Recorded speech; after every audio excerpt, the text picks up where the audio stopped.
Hi everyone, my name is Wangxinhao and my student number is A205459. Good morning everyone. Let me begin with a fact that may surprise you.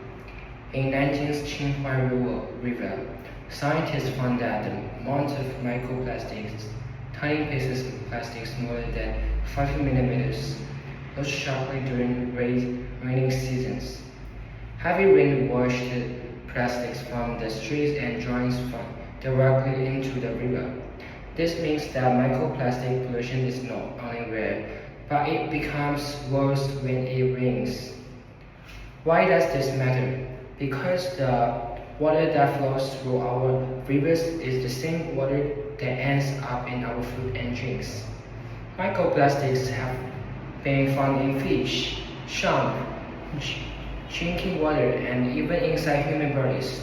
Once they enter, they may stay for a long time and possibly harm our health. This is not just an environmental problem. It's about us, our family, and our future. The speech I'm giving today is based on peer-reviewed 2024 study of the Qinghua River. The researchers collected real water samples in different rainfall seasons. They found strong evidence that microplastic pollution rises during rainy weather. They also showed that China's current policies are not strong enough to stop the problem. My main message today is clear. Because microplastics increase during rainy seasons and our rules are too vague, China should ban single-use plastics in urban areas and promote eco-friendly alternatives.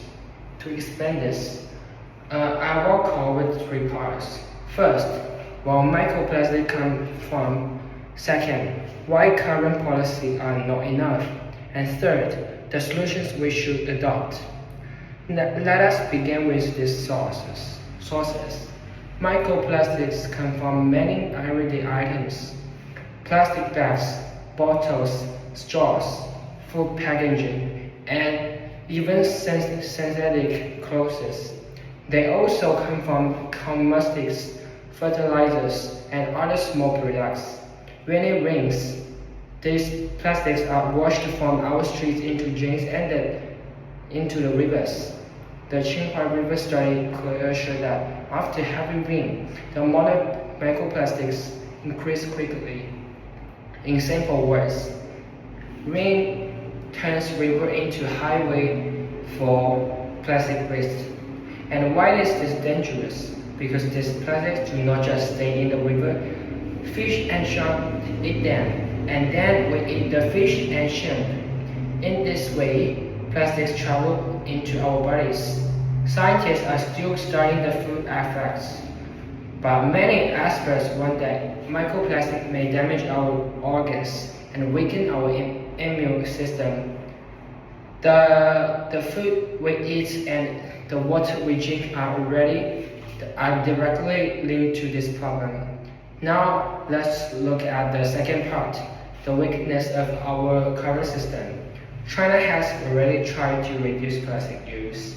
For example, some bans on plastic bags exist, but the reality is single-use plastics are still everywhere. You can see them in markets, restaurants, delivery services, and daily shopping. Weak enforcement means that people continue to use plastic every day. Another weakness is monitoring. At present, China does not have a full national system to measure microplastic in rivers. Without reliable data, it's very hard to know where the problem is most serious and which solution works best. Imagine trying to fight a disease without knowing how many people are sick. That it was what we face in the microplastic pollution. Because of this, pollution grows, especially during rainy seasons when waste flows faster into river than our waste system can handle. Finally, let us discuss solution. What can we do? First, China should ban single-use plastic in urban areas, especially near rivers and drains. Local governments can make stricter rules to stop shops for outlets and delivery service from using disposable packaging, particularly before rainy seasons when the risk is highest. Second, China should promote eco-friendly alternatives.